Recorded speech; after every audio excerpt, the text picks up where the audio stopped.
In this video, I'm going to show you how to create a poll on YouTube. So for us to get this done, I'm going to go ahead and click my profile here in the bottom, and then we're going to go ahead and click View Channel. Now from here, you should be able to have your own channel in order for you to get this done.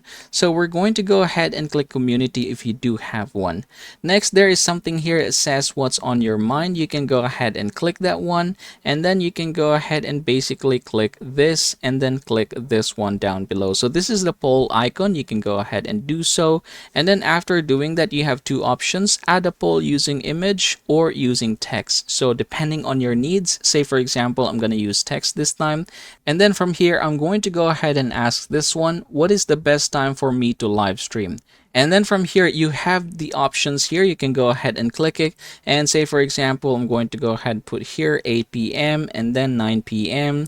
for the second option. And then if you want to add another, you can just go ahead and click add option down below. And I'm going to go ahead and put here, say, for example, 10 p.m.